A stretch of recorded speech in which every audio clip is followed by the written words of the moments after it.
Pues la misión de nuestra inmersión de hoy es explorar la sabiduría escondida en los 9 tomos del Dr. Pang Ming. El creador de la ciencia del Yin en Qigong, ni más ni menos. Eso es. Y vamos a descubrir cómo esta obra monumental se entrelaza con una filosofía ancestral, el Tao Te Ching de Lao Tse. El objetivo es ver cómo conceptos milenarios se han convertido en una ciencia moderna de la conciencia. Es un viaje fascinante de verdad, porque exige abandonar esa idea de que la mente es un fantasma en la máquina. Las fuentes proponen que la mente tiene estructura y supremacía sobre la materia densa. Y para entender ese poder inmenso de la conciencia, primero hay que entender de qué está hecho el universo según estas fuentes, ¿no? Claro, hay que ir desde el misticismo antiguo hasta la física de esta ciencia. Y ahí es inevitable empezar con Lao Tse. En el Tao Te Ching hay una frase que dice algo así como: hay algo que se mezcla y se forma antes de que el cielo y la tierra nacieran. Silencioso y vacío. Lo llamo Dao. Fíjate que durante siglos ese concepto del Dao fue tratado como el gran misterio, una fuerza poética o religiosa, pero intocable. Ya, algo completamente inefable. Totalmente.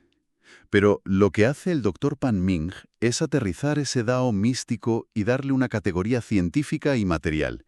Él lo llama Hunyuan Chi, o Chi original y primordial. Y aquí los textos son muy insistentes en aclarar un malentendido enorme, porque cuando oímos chi pensamos en aire. Sí, la gente piensa en un gas invisible que respiramos.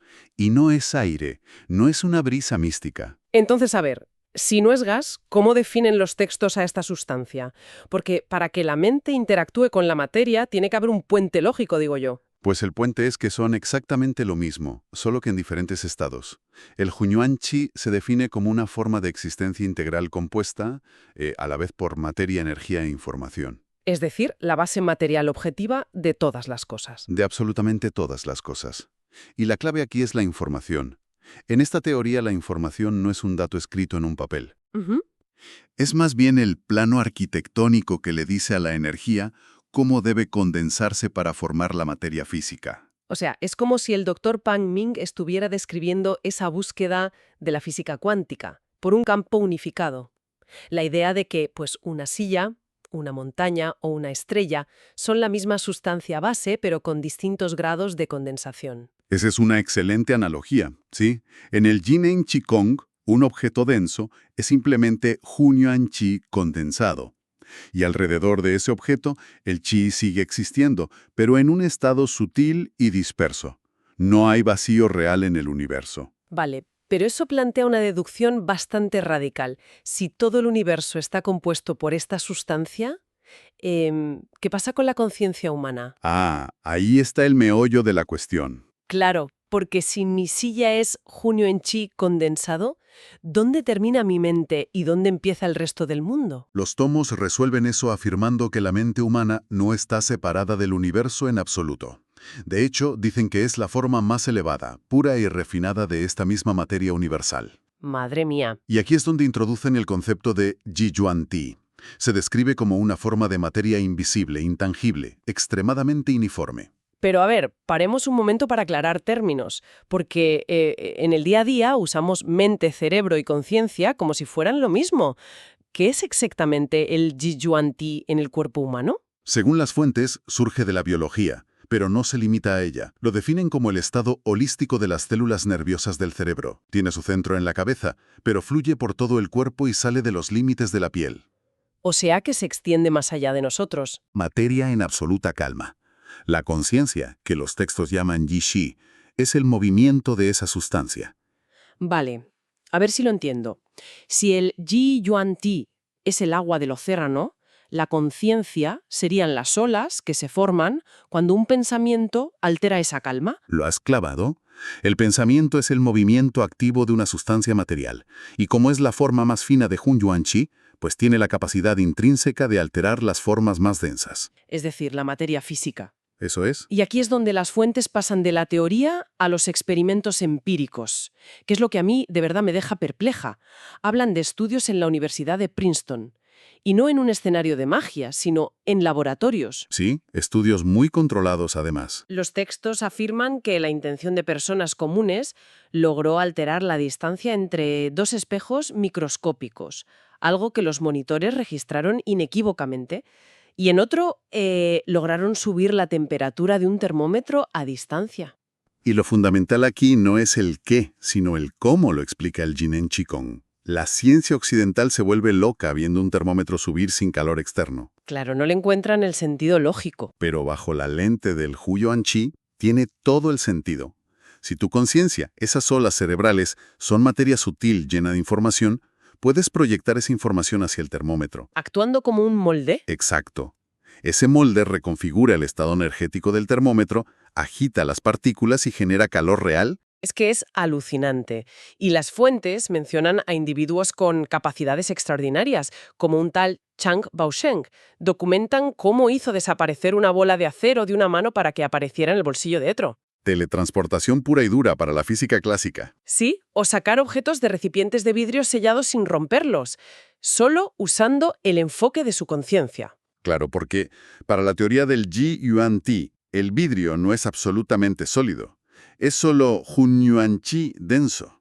Una mente muy entrenada penetra el recipiente, interactúa con la información de la bola de acero, la dispersa temporalmente. La vuelve invisible. Eso es, la mueve a través del vidrio y luego usa la información para volver a condensarla en metal sólido fuera. La mente es el arquitecto de las partículas. Es fascinante entender la mecánica detrás de estos supuestos milagros. Pero este poder no solo opera hacia afuera. Las fuentes relatan cómo moldea la biología interna instantáneamente. Hay una anécdota histórica sobre el general chino Cao Cao que me encanta. Ah, la del huerto de ciruelas. Es un ejemplo perfecto. Sí, sus soldados llevaban días marchando, estaban exhaustos, al borde del colapso por deshidratación, y para evitar que murieran o se amotinaran, Cao Cao les mintió. Una mentira piadosa pero muy efectiva. Les gritó que justo al otro lado de la colina había un huerto inmenso lleno de ciruelas agrias y jugosas. Y la reacción fisiológica, según relatan, fue inmediata. Solo con escuchar la descripción, la mente generó la imagen. Esa ola en su Ji Yuan Ti interactuó de golpe con las glándulas salivales. El pensamiento abstracto se tradujo en reacciones bioquímicas en segundos. Empezaron a salivar tanto que alivió su sed y pudieron seguir. La medicina actual lo llamaría un efecto psicosomático, pero el Dr. Pang Ming lo usa para demostrar una ley física. La imaginación reconfigura el estado material del organismo. El pensamiento se hace carne. Demuestra que espíritu y cuerpo no están separados. Cada imagen mental altera la distribución del chi y la sangre en tiempo real. Vale, pero aquí tengo que hacer de abogada del diablo. Si mi cerebro tiene esta sustancia capaz de atravesar cristales, subir temperaturas y transformar mi biología, ¿por qué no somos todos superhéroes? Esa es la gran paradoja. ¿Es que la mayoría no nos acordamos ni de dónde hemos dejado las llaves como para andar teletransportando bolas de acero? Es una pregunta lógica, y los tomos le dedican mucho análisis. La respuesta está en un concepto clave llamado el marco de referencia. A ver, explícanos eso. Cuando un bebé nace, su Ji Yuan Ti es purísimo, un receptor abierto que capta la información integral del universo. Pero desde la cuna empieza a recibir un aluvión de datos restrictivos. Por parte de los padres, la escuela, la sociedad. El lenguaje mismo. En cuanto le enseñas a un niño la palabra muro, le estás enseñando que es impenetrable. O sea, se nos adiestra mediante la repetición y el dolor para creer que la gravedad siempre tira hacia abajo y que solo podemos mover una manzana con la mano. Exactamente. Y esos datos crean canales neuronales fijos. El cerebro se cablea físicamente para creer en esas limitaciones. Ese es el marco de referencia. Como meter el océano en una piscina de hormigón. Sí, una jaula biológica. Así surge lo que llaman la inteligencia normal. Es muy útil, claro. Nos permite construir sociedades y evitar peligros. Pero el precio a pagar es altísimo. Monumental. Este filtro atrofia por completo la inteligencia extraordinaria. Perdemos la capacidad de interactuar con la materia de forma directa. Entendido el diagnóstico, pues la pregunta es ¿cómo rompemos esa jaula? ¿Cómo rompemos el cristal? Históricamente, el budismo o el taoísmo temprano creían que la solución era dar marcha atrás. Sí, veían que la sociedad corrompía la mente y buscaban volver a la simplicidad extrema. Querían vaciar la mente de conceptos para volver a un estado de ignorancia fetal, fundirse pasivamente con el universo. Hablaban textualmente de regresar al bebé. Cerrar el círculo volviendo al origen primordial antes de pensar. Pero el Jinen Qigong rompe con esta tradición antigua, ¿verdad?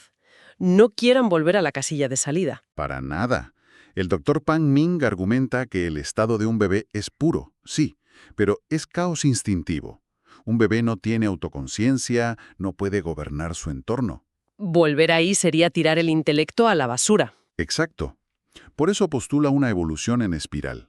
No huimos del mundo racional hacia el vacío, avanzamos. Abrazamos la complejidad de la mente moderna, pero elevándola hacia un Ji-Yuan-Ti completo, fusionado. Transformar un instinto ciego en inteligencia extraordinaria despierta.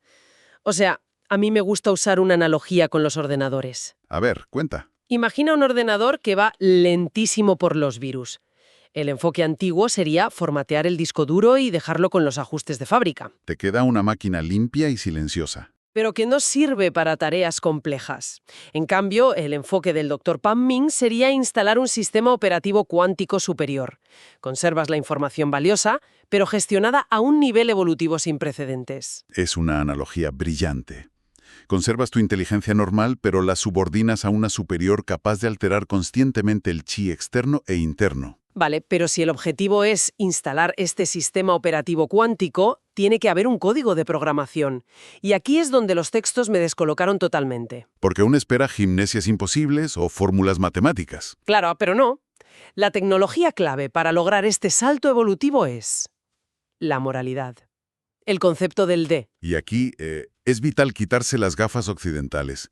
No hablan de moralidad como un dogma religioso o una lista de pecados para ganarse el cielo. Menos mal, porque si no perdería todo el rigor científico. En la ciencia del Qigong, el D es la manifestación natural y funcional del Dao.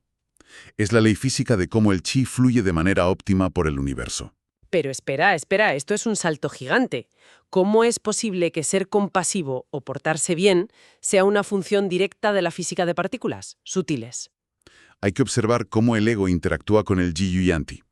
Según los textos, el egoísmo, la ira y la obstinación de la mente generan una hiperfijación mental. Ajá. Y en términos físicos, esa fijación condensa el chi de forma patológica. Piensa en un río fluyendo libremente.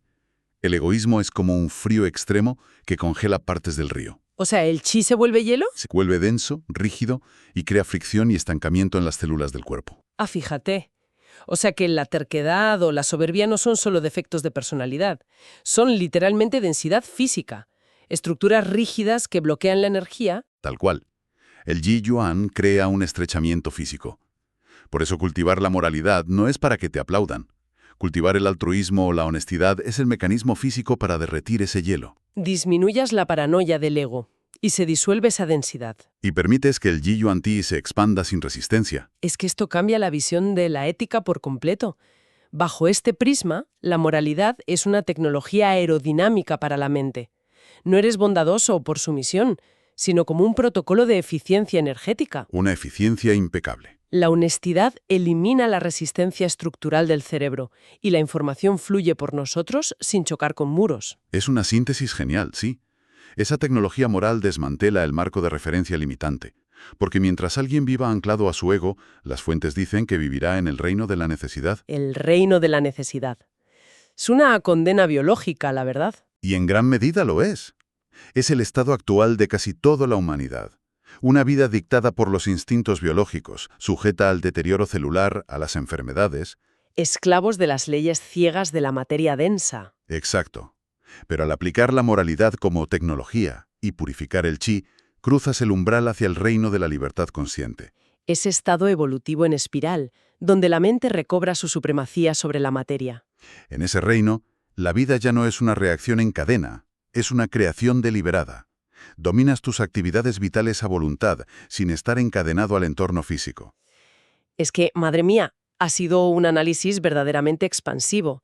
A través de la obra del Dr. Pan Meng, hemos viajado desde concebir el universo como un océano de Hunyuan Chi hasta descubrir que la mente humana es la forma más pura de esa sustancia. Una sustancia capaz de alterar termómetros y reescribir la biología celular. Hemos visto cómo ese marco de referencia de la infancia actúa como un ancla y por qué el destino de la humanidad no es volver a la ignorancia, sino evolucionar conscientemente. Avanzar, no retroceder. Y finalmente, que la clave de esa inteligencia extraordinaria es la moralidad. Una moralidad entendida como máxima tecnología de eficiencia física para alcanzar la libertad consciente. Esto da una responsabilidad brutal a quien nos escucha. Desde luego. Significa que cada pensamiento de rencor o cada acto de empatía tiene un peso gravitacional real en nuestro cerebro y en el universo. No somos pasajeros pasivos, somos campos de fuerza moldeando la realidad. Así es. Y todo esto nos deja frente a una idea final espectacular, para que la audiencia reflexione. Si la conciencia humana es esta sustancia material capaz de alterar la realidad física, ¿qué pasaría si la humanidad entera alcanzara ese reino de la libertad consciente? Es una posibilidad asombrosa. Podríamos reescribir las mismísimas leyes físicas de la Tierra por el consenso de la voluntad humana.